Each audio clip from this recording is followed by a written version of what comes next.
Je me présente, Emmanuelle Blanchet, donc j'ai 42 ans, je suis maman de 2 enfants, mariée. Je suis maître nageur de métier et également maintenant parasurfeuse, membre de l'équipe de France, sportive de haut niveau, 4e mondiale et également championne du monde par équipe.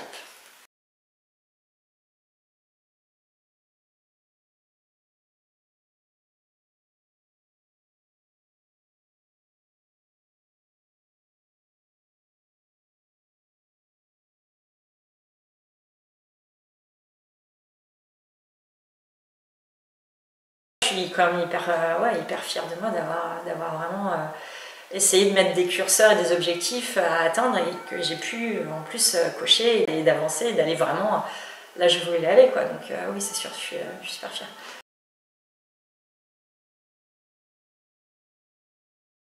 C'est très important pour moi de communiquer avec les jeunes et de discuter que ce soit du handicap, du sport, de l'intégration, de la résilience, de la motivation, puisque voilà, tout est lié dans ce domaine-là. Voilà, c'est très intéressant parce que les enfants sont très réceptifs, sont très compréhensifs, sont très nature en plus, ne sont pas du tout dans le jugement, malgré ce qu'on pourrait croire. Et c'est vrai que les interventions avec eux sont vraiment hyper enrichissantes, autant pour moi que pour eux. Ils sont très spontanés, ils osent poser des questions que je pense les adultes n'osent pas. Et c'est vraiment des super moments parce qu'en fait, voilà, ils se posent des milliers de questions qu'ils posent d'ailleurs, auxquelles je réponds.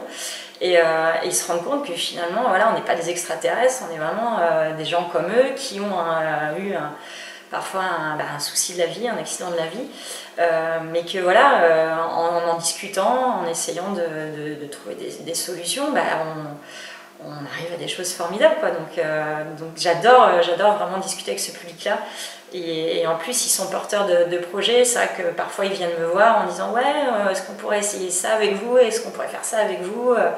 Parce que du coup ça nous intéresse et puis on ne voit pas trop comment ça peut fonctionner.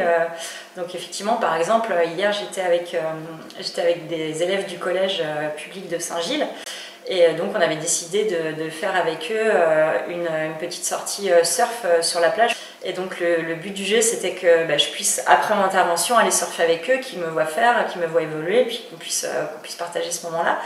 Malheureusement, hier, il n'y avait pas de vagues. Donc par contre, j'en ai profité pour rebondir et pour les emmener justement sur vraiment le parasurf. Donc on leur a proposé une petite animation en binôme où on leur a bandé les yeux.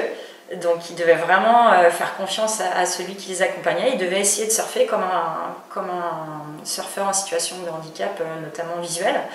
Et donc là, ils se sont vraiment rendus compte que déjà, il fallait vraiment faire confiance à celui qui était avec nous et qu'il n'y avait pas le choix.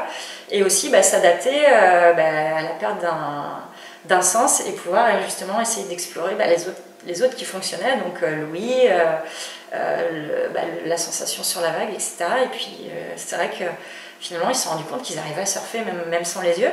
Et pareil, on a fait un atelier où ils étaient donc sur une planche de surf pour le coup, où je leur ai demandé de surfer comme moi, c'est-à-dire à genoux. Donc là, pareil, ils ont fait leurs petites expériences et ça a plutôt bien marché, ils étaient plutôt doués. Et ils se sont rendus compte que c'était faisable, que c'était tout aussi excitant.